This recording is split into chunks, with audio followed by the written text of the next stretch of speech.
Pemirsa, Kecamatan Tanjung Sari, Kabupaten Sumedang masih merupakan sentra kawasan pertanian di arah timur Bandung. Di Tanjung Sari, Sumedang ini ada sebuah sekolah pertanian yang sudah berumur lebih dari 100 tahun.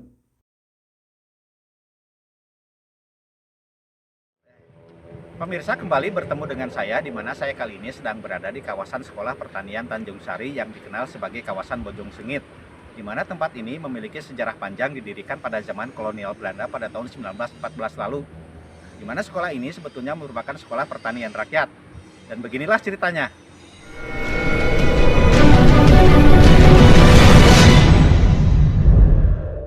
Nah, masih eksisnya sekolah pertanian ini merupakan ikon kawasan Tanjung Sari, Sumedang.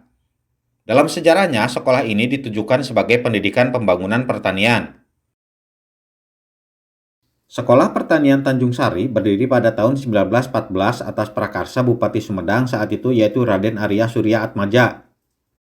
Ia mewakafkan tanahnya yang luas pada sebuah tempat yang kemudian disebut Bojong Sengit.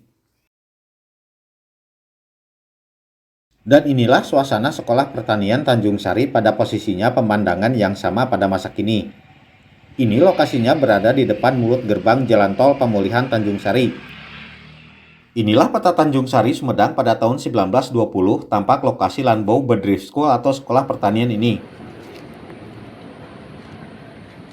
Dan inilah suasana penyerahan ijazah kelulusan dari Sekolah Pertanian Tanjung Sari ini antara tahun 1915 atau 1918. Tampak ada orang Belanda sebagai pengawas bidang pertanian. Nah, sekarang saya menceritakan sejarah pembukaan Sekolah Pertanian Tanjung Sari ini pada tahun 1914 lalu. Inilah pemberitaan peresmian pembukaan Sekolah Pertanian Tanjung Sari pada 26 November 1914. Pembukaan Sekolah Pertanian Tanjung Sari menarik perhatian besar dan dihadiri ratusan orang. Berita pembukaan Sekolah Pertanian Tanjung Sari sampai ke Belanda dan Luksemburg. Padahal di Eropa saat itu sudah berkecamuk Perang Dunia Pertama. Walau Sekolah Pertanian Tanjung Sari merupakan sekolah pertanian untuk kalangan pribumi, namun pembukaannya banyak dihadiri orang-orang Eropa.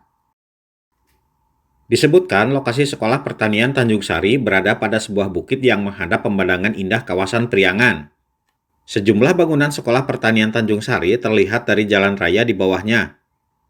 Dari pelataran Sekolah Pertanian Tanjung Sari, orang-orang dapat melihat pemandangan sekitar dan deretan gunung berwarna kebiruan di Cakrawala.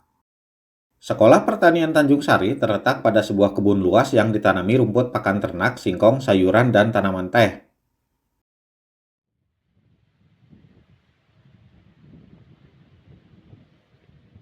Di bagian lembah ke bawah kawasan Sekolah Pertanian Tanjung Sari terdapat lahan bidang praktek pertanian padi berupa sawah dan pembedihan padi.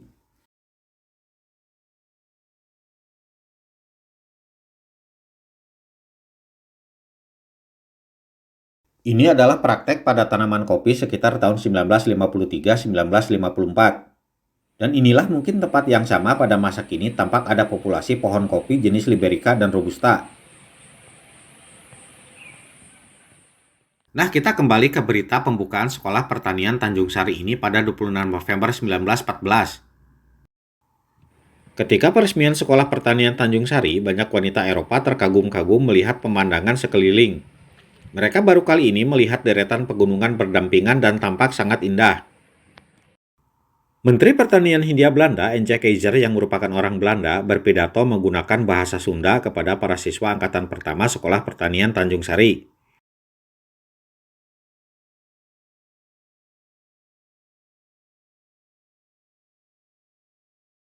Ketika terjadi Perang Dunia II tahun 1942 sampai 1945, pasukan pendudukan Jepang melihat Sekolah Pertanian Tanjung Sari berperan penting untuk penyediaan pangan. Pada agresi militer Belanda I pada 4 Agustus 1947, pasukan Belanda menemukan bangunan Sekolah Pertanian Tanjung Sari dalam kondisi utuh.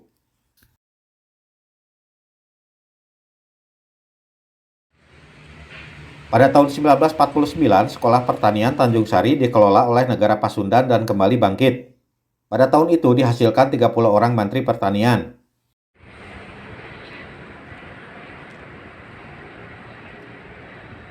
Ini adalah suasana Sekolah Pertanian Tanjung Sari pada tahun 1953-1954 di mana sekolah ini mulai kembali berjaya.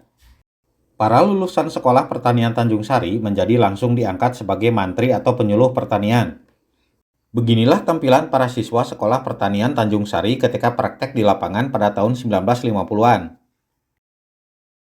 Nah, ini pemandangan dari pelataran Sekolah Pertanian Tanjung Sari di mana di latar depan adalah jalan raya dan sebuah lapangan praktek lain yang disebut Kebun Utara. Namun kini lokasi Kebun Utara sudah nyaris musnah karena terkena proyek pintu jalan tol dengan penggantinya di bagian selatan. Ini adalah lokasi praktek budidaya perikanan. Dahulu ketika akan panen ikan, masyarakat sekitar banyak yang juga menantikan. Nah, kalau ini adalah anak Sungai Cipeles, di mana dahulu tempat ini juga sering menjadi lokasi tradisi ospek perguruan tinggi pertanian di tempat ini. Ini adalah lapangan di Sekolah Pertanian Tanjung Sari yang merupakan tempat olahraga sekaligus tradisi gaya bebengkokan ketika ospek. Tampak di latar belakang adalah Gunung Gelis. Nah, kembali ke bangunan utama Sekolah Pertanian Tanjung Sari, di mana sekitar tahun 1989 sampai awal 1990-an pernah dijadikan museum tani. Bangunan ini sebenarnya merupakan ikon sejarah di Tanjung Sari yang merupakan sentra usaha pertanian rakyat. Tampak ada sebuah tugu yang mengenang kehadiran Wakil Presiden Indonesia dahulu yaitu Muhammad Hatta. Nah pemirsa, tampak atapnya masih asli seperti zaman dahulu. Nah, saya mengingat ketika dahulu bekas bangunan utama Sekolah Pertanian Tanjung Sari ini masih dijadikan museum tani. Di dalamnya tampak sejumlah alat-alat pertanian, sayangnya waktu itu sepi pengunjung. Ini adalah suasana pelajaran teori pertanian dalam kelas sekitar tahun 1953-1954. Dan ini adalah suasana upacara, tampak para siswa mengenakan pakaian petani lapangan. Nah, inilah tempat yang sama pada masa kini di mana dahulu ada upacara tersebut. Nah, kalau ini adalah gudang pertanian yang seluruhnya masih asli buatan tahun 1914 ketika Sekolah Pertanian Tanjung Sari diresmikan. Dahulu bangunan gudang pertanian ini menjadi kebanggaan para siswa Sekolah Pertanian Tanjung Sari. Nah pemirsa, inilah gudang yang sama pada masa kini di mana gudang ini masih asli buatan tahun 1914 lalu. Sekarang saya memasuki bangunan gudang pertanian ini dan melihat-lihat seperti apa di dalamnya.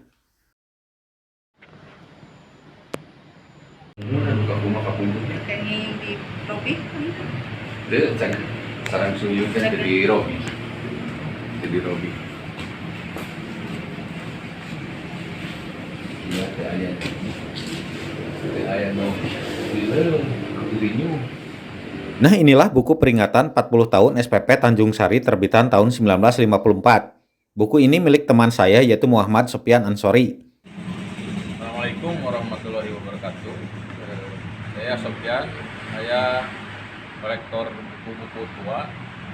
Ini salah satu buku koleksi saya. Judulnya Peringatan 40 tahun SPP Tanjung Sari tahun 54. Buku ini bagi saya pribadi sangat penting. Kenapa? Karena saya jadi tahu bahwa dulu ada seorang kepala daerah setingkat bupati, yakni Bupati Sumedang, yang punya jiwa dermawan tinggi. Beliau menghibahkan tanahnya untuk membangun sebuah sekolah pertanian untuk kaum pribumi. Jadi waktu itu ketika kondisi kita masih dijajah, beliau sempat-sempatnya memikirkan kondisi masyarakat Sumedang yang harus pintar-pintar, khususnya di bidang pertanian. Nah, dengan buku ini saya jadi tahu bagaimana perjalanan apa yang kita kenal dengan SPM Tanjung Sari di kampus Bojong Sengit. Dulu dengan sangat seriusnya masyarakat Sunda dididik langsung setiap hari kecuali hari Minggu, hari libur. Itu mereka mendapatkan praktek berkebun bertani itu 4 jam dan teorinya hanya 3 jam. Semua ilmu diajarkan di situ, dari mulai komoditi pangan, komoditi hortikultura, komoditi perkebunan juga, sampai-sampai menjadi rujukan nasional. Karena ketika zaman penjajahan Jepang juga tidak dihancurkan, karena penguasa Jepang saat itu juga punya melihat keberadaan sekolah ini sangat penting. Kemudian ketika terjadi apa yang kita kenal agresi militer 1 dan 2, sekolah ini sempat terbengkalai, ditinggalkan, kebunnya hancur, ternaknya dicuri orang. Kemudian tahun 48 ketika negara Pasundan lahir, ditunjuk seorang menteri pertanian untuk mengurusi, dan akhirnya juga pemerintahan negara Pasundan juga melihat pentingnya sekolah ini. Dan ketika kembali ke pangkuan Republik Indonesia, pemerintah RI juga secara serius membangun kembali bangunan-bangunan yang sempat hancur, kebun-kebunnya, dan merekrut lebih banyak siswa dari seluruh Indonesia, tidak hanya dari Jawa Barat saja. Salah satu lulusan yang dianggap sukses pada tahun itu adalah Raden Sujud, asli Sumedang, ini menjabat sebagai Kepala Jawatan Pertanian atau sekarang setingkat Kepala Dinas Pertanian Provinsi Jawa Barat. Dan juga lulusannya sebagian besar memenuhi kualifikasi yang dibutuhkan oleh perusahaan-perusahaan perkebunan yang pada saat itu masih dikuasai oleh Belanda, Jerman maupun Inggris, karena kecakapan dalam bekerja dan teorinya sangat mumpuni untuk ukuran pada saat itu. Nah, dengan buku ini kita jadi tahu perjalanan sekolah ini sangat penting. Jadi kita harapkan ada model-model sekolah pertanian seperti ini di masa depan yang akan mencetak apa yang mungkin kita kenal tani milenial ya. Jadi anak-anak muda kita doronglah supaya mau bekerja kembali di bidang pertanian yang lebih skupnya lebih modern ya. Pola pikirnya sudah ekspor, sudah internasional, tidak hanya tidak hanya mencangkup dan selesai, tidak seperti itu, tapi lebih ke entrepreneur di bidang pertanian, karena peluang pangsa pasarnya masih cukup luas. Selama manusia masih butuh makan, otomatis dunia pertanian akan tetap eksis sampai kapanpun. Mungkin itu saja pembahasan tentang buku ini. Terima kasih. Assalamualaikum warahmatullahi wabarakatuh. Pemirsa, di tempat ini dahulu banyak rumah dinas pegawai Sekolah Pertanian Tanjung Sari. Setelah gerbang jalan tol ini ada, lalu bagaimana nasib ke depan usaha pertanian di Tanjung Sari ini?